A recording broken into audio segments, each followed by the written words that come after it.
이번 시승기는 정말 오래 기다리셨을 법한 링컨 컨티넨탈 남해여행 2부 드디어 올립니다.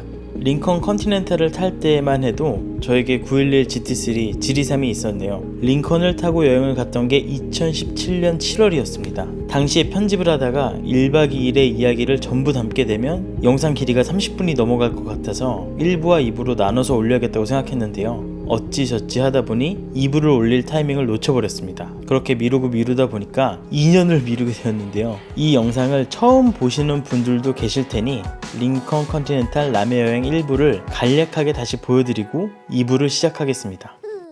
뭐라고? 얘 약간 벤틀리 같은데? 벤틀리 같다고? 이제 링컨 시승을 한번 해보도록 하겠습니다. 자, 내일 이 차를 타고 남해 여행 갈 건데 어떤 느낌을 선사해 줄지 아주 기대되고 궁금합니다. 이걸 켜놓고 가면은 평상시에 앞바퀴로만 거의 주행을 해요.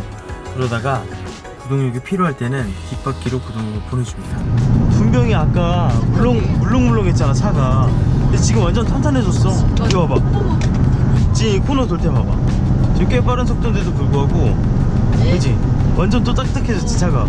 이거 완전 야 분명히 400마력은 다르긴 합니다. 오는 내내 그냥 아주 편안하게 왔습니다. EQ900보다 더 이쁜 것 같은데? EQ900보다 더 로보캅 같이 생겼었는데. 완전 좋아. 최고지? 너무 좋지? 너무너무 좋지? 밤이 되었다. 하늘 맑은 공기 그지? 짱! 맛있는 한우를 먹으러 가자 빨리.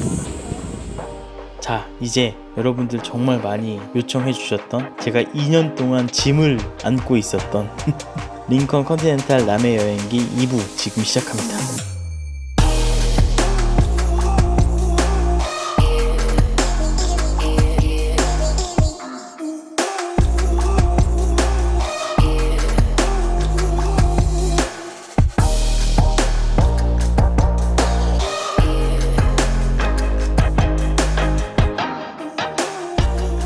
빨리 일어나 빨리.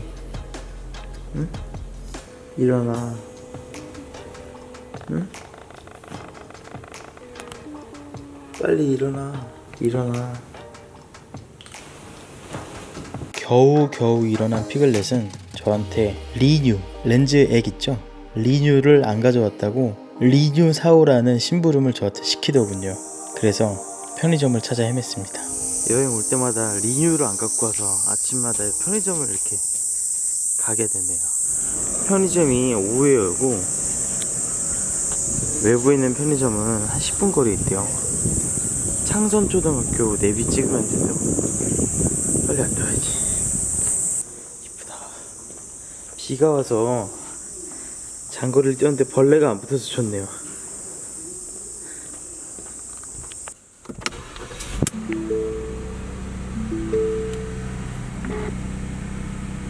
와, 7.4km 걸음입니다.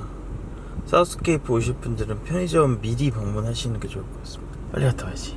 스포트모드에 놓고 다녀야겠어요. 링컨 컨티넨탈 승차감이 정말 진짜 타보셔야 아는데요. 방지턱을 넘을 때 너무너무 부드러워서 제가 호기심에 액션캠을 밖에다 달아봤습니다. 그랬더니 이 바퀴가 움직이는 위아래 스트로크 양이 어마무시합니다. 앞바퀴 뒷바퀴 모두요. 내비게이션을 찍어봤을 때 편의점이 꽤 멀리 위치해 있어서 스포츠 모드를 놓고 이 차의 와인딩 성능은 과연 어떨까 궁금해서 한번 달려봤습니다. 링컨의 몸무게는요, 공차 중량이 무려 2145kg입니다. 이 무거운 몸뚱어리를 얹고 얼마나 와인딩에서 잘 달릴 수 있는지 한번 보겠습니다. 지금 같은 경우도 스티어링 휠이 꺾여져 있는 상태에서 더 꺾으면 노면과 맞물려서 확 돌아 나갑니다. 그러니까 은근히 이 차가 무겁고 앞뒤 무게 배분도 불리하지만 타이어가 좋아서 그런 건지 몰라도 아니면 사륜구동이 뭔가 똑똑해서 그런 건지 몰라도 생각보다 코너링 한계가 높아서 놀랐습니다.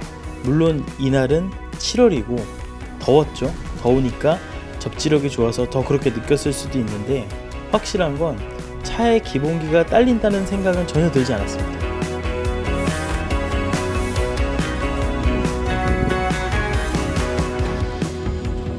그럼 페달이 좀 아쉽네요. 페달이 트랙터 페달 같이 생겼습니다. 야, 그런데 이 8천만 원대 차량 중에서 이렇게 스피커에 돈 많이 쓴 차는 진짜 없을 겁니다. 네 문짝 다 이렇게 돼 있습니다. 4개 다. 또 마찬가지로 8천만 원대 차량 중에서 이렇게 시트에 신경 쓴 차도 없을 거예요. 시트에 심지어 그 허벅지 받침도 좌우 따로 조작할 수 있습니다. 이 시트 등받이도 여기 요 등받이 2개를 각도도 이렇게 조절할 수 있어요. 당연히 뭐 통풍 열선 다 되고요. 조수석에는 메모리 시트는 없습니다. 하지만 조수석 뒷자리 2개 다 안마 기능도 다 있고 진짜 고급차의 정석을 보여주는 느낌입니다. 잘 달리네 생각보다. 이게 가만 보면요, 타이어가 이게 피렐리 피제로 타이어가 들어가 있어요. 타이어 덕분인지 그런 건지 몰라도 무게치고는 그래도 꽤 아주 준수한 코너링 성능을 보여줍니다. 저는 리뉴 배달을 끝마쳤고 아침 조식을 먹으러 피글렛과 함께 사우스케이프 식당으로 향했습니다. Just watch me breaking your sweat. You're falling into me, touch me. I swear you'll do anything that I want. So keep on 사우스케이프 이곳 조식은 일단 이 자연 속에서 맑은 공기와 함께 맛있는 한식을 먹는 게 너무너무 좋은데, 사우스케이프의 조식은 정말 매일 이렇게 먹을 수 있다면 수명이 5년은 길어질 것 같은 그런 느낌? 그렇습니다. 저는 겨울에는 사우스케이프에 오지 않습니다. 왜냐? 사우스케이프는 인피니티 풀, 이걸 꼭 이용해야만 완성입니다. 인피니티 풀 정말 좋습니다. 체크아웃을 빨리 한 뒤에 우리는 수영장으로 향했습니다. hungry to eat out, too dressed up to 체크아웃을 후다닥 하고 지금 수영장 가고 있습니다. 아, 골프를 치면 나도 좋을 것 같긴 한데 골프를 친다고 해도 여기 못 올 것 같습니다. 너무 회원권이 우리나라에서 제일 비싸다 그래가지고 저는 여기서 숙박이랑 이렇게 맛있는 음식 먹고 수영도 하고 이런 것만으로도 충분히 밥이 진짜 만족입니다. 만족. 밥. 우리 때 수영 실컷 한 다음에 소화 다 시킨 다음에 밥도 먹고 가자. staring up is what we do. And me and mine, we take what we want. We are the colors, and the middle is no way. We are the 여기 사우스케이프는 분기별로 한 번씩은 꼭 와야 될 것 같아요. 점심을 먹으러 가볼까? 점심으로 뭐 먹을까? 육개장 그렇게 맛있다는데? 나 그거 딱 보고 있었는데. 육개장 맛있대. 나 흰국수 먹을까? 육개장. 육개장. 와. We don't need no one else than each other. 이제 돌아갈 시간입니다. 쉬지 말고 가야지. 편하니까 차가. We could run away. You and me 자, 링컨 컨티넨탈의 디자인에 대해서 잠깐 살펴보도록 하겠습니다. 일단 이 차는 그 기존의 링컨이 갖고 있던 이미지를 좀 이렇게 보수적인 이미지에서 좀 혁신적인 이미지로 바꿔주는데 그래도 큰 역할을 한 차량인데요. 이 차량의 디자인을 보면 앞모습은 굉장히 좀 무뚝뚝해 보이기도 합니다. 근데 그 와중에 좀 세련된 모습들을 느낄 수가 있는데, 뭐냐면 단순히 그냥 앞모습이 이렇게 생겼으면은 그냥 평범한 어떤 인상으로 끝났을 것 같은데, 요 이미지가 지금 요 측면, 이 길이가 5m가 넘거든요. 이 이미지가 이 측면으로 길쭉하게 이어지는 이 늘씬한 라인이 굉장히 좀 이렇게 이 차가 세련되고 평범하진 않은 차다, 그렇게 느껴지게 하거든요.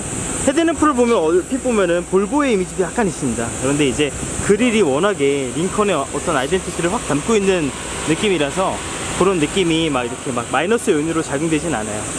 아까 말씀드렸다시피 이 늘씬한 느낌을 더하는 느낌은 뭐냐면 도어 핸들이 없다는 겁니다. 딱 이렇게 봤을 때, 차를 봤을 때 도어 핸들이 옆쪽에서 보이지가 않습니다. 이거 자체가 뭘 나타내주냐면요, 이 뒷문짝의 어떤 철판에 어떤 이 숄더 라인이나 이 사이드 라인들을 보면은 군더더기가 하나도 없습니다. 군더더기. 대신 손잡이는 이 위에 달려 있어서 잡기도 더 편하고, 그리고 디자인적으로도 다른 차들과 좀 달라 보이게 하는 어떤 그런 캐릭터를 만들기도 합니다. 자, 옆에 아무것도 없으니까 차가 너무나도 스페셜해 보입니다. 근데 이제 뒷모습 같은 경우에는 우리나라 예전에 고급차들 있잖아요. 뭐 엔터프라이즈라든지 포텐샤라든지 뭐 뉴그랜저라든지 그런 이미지가 있어요. 근데 그 요즘 나오는 차들을 보시면 아시겠지만 요즘 나오는 아우디 A8도 그렇고 BMW 7시리즈도 그렇고 테일램프를 점차적으로 이렇게 있는 게 요즘의 트렌드입니다. 왜 그러냐? 이 차가 지금 길쭉길쭉한 이미지로 어떤 디자인을 해놨는데 테일램프에서 그 흐름을 끊기지 않고 여기서도 이렇게 수평적이고 안정적인 느낌을 줌으로써 그 느낌의 통일감을 주는 겁니다. 그런 부분에 있어서는 분명히 좀 잘했다. 뭐라고? 한 번만 줄게. 그런 부분에 있어서는 굉장히 잘한 디자인이라고 생각하는데 그래도 아쉽습니다. 왜냐면 앞모습에서는요 입체감이 느껴지거든요. 뭔가 이 뭐 디자인 같은 부분이 막 요란하지 않아도 이 입체감과 차가운 듯하면서도 세련된 느낌이 요런 LED 똑같은 LED를 이렇게 5개를 박아놓은 거라든지 앞에 링컨 모양의 어떤 그릴을 형상화한 거라든지 그런 데서 좀 느껴지는데 뒷모습은 유독 평면적이에요. 그래서 상대적으로 조금 아쉽긴 합니다만 그래도 뒷부분에서 볼 게 있습니다. 그 숄더 라인이 이렇게 쫙 이어집니다. 이렇게 이어지죠, 그죠? 이어지는데 지금 화면이 밝아서 좀 조절 낮출게요. 이렇게 하면 좀 더 티가 나죠. 여기서 이렇게 딱 이어지는 라인이 잘 보세요. 여기서 이렇게 솟아오르기 시작합니다. 여기서 솟아오른 라인이 여기서 두께를 만들면서 여기서 딱 떨어지죠. 요 라인, 이 라인을 약간 위에서 보면요 이게 은근히 뒷모습에서 이 차가 그냥 단순히 좀 작은 차는 아니구나, 그냥 단순한 어떤 중급 모델이 아니구나, 그걸 느껴지게 합니다. 여기쯤에서 이렇게 위에서 보면은 상당히 그래도 괜찮게 보입니다. 휠이 무려 20인치나 되는데요 20인치 휠을 이렇게 꼽아 놓으니까 옆에서 봤을 때의 존재감이 상당합니다. 물론 이 차의 비율을 보면요 그 앞에 윈드실드가 일반적인 대형차 같은 경우는 여기서 시작합니다. 여기서 범퍼가 더 짧고요. 앞바퀴가 그러니까 여기 있다는 거죠. 여기. 근데 이 차는 엔진이 가로 배치로 전륜으로 들어가기 때문에 왜 그런지 모르겠어요. 링컨이 후륜구동 플랫폼이 없는 건지 모르겠는데 어쨌든 비례상으로 보면은 앞바퀴 굴림 세단의 비례입니다. 그럼에도 불구하고 이 뒤쪽으로 늘씬하게 빠진 이 라인 때문에 이 비율이 그렇게 어색해 보이지가 않습니다. 비율상으로만 보면 벤틀리 플라잉 스퍼랑 같은 비율입니다. 휠이 20인치나 되니까 그 20인치 휠이 익스테리어 디자인에서 공헌하는 부분이 굉장히 큽니다. 엔진룸 한번 봐볼게요. 자, 역시 보시면 아시겠지만 엔진이 가로 배치로 되어 있죠. 세로 배치가 아니라. 그렇기 때문에 이제 사륜구동의 유지를 해서라도 이 안정성을 확보를 하는 모습이 뭐 어떻게 보면 당연한 모습일 테고, 코너링을 할 때 무게중심이 앞쪽이 더 크니까, 앞쪽이 더 무거우니까 좀 불리할 줄 알았는데 타이어 자체가 피제로 타이어고 그리고 이 차의 사륜구동이 코너를 돌 때 인텔리전트 사륜구동이라 해서 앞뒤로 계속 구동력을 분배하잖아요. 그러다 보니까 이 전륜구동의 어떤 불리함 그런 것들이 느껴지지 않아서 굉장히 괜찮았습니다. Just watch me breaking your sweat. You're falling into me, touch me. 세상에 오토 파킹 기능도 있습니다. 없는 장비가 없네. 다 있습니다. 다. 헤드램프 성능이 엄청 좋네. LED가 5개씩이나 들어가서 그런가? 엄청 좋습니다. 저 오디오 쪽 보면은 트위터 쪽에 저 조명이 들어오잖아요. 하나. 저런 조명 같은 거를 세팅해 두는 걸 보면 분명히 이런 만듦새는 2017년의 방식이에요. 하지만 이제 디자인은 2000년대 초반의 방식이에요. 그러다 보니까 그 사이에서는 그 괴리에 적응이 약간 안 될 때가 있습니다. 드디어 서울에 도착했습니다. 한 5시간 걸렸나? 근데 5시간 걸렸는데 피곤하십니까? 안 피곤하십니까? 조금 피곤합니다. 괜찮지 근데? 이 정도면 뭐. 총 760km 주행하는 동안 연비는 10.7L니까 100 나누기 10.7 하면 대충 뭐 한 9km 정도 되죠, 그죠?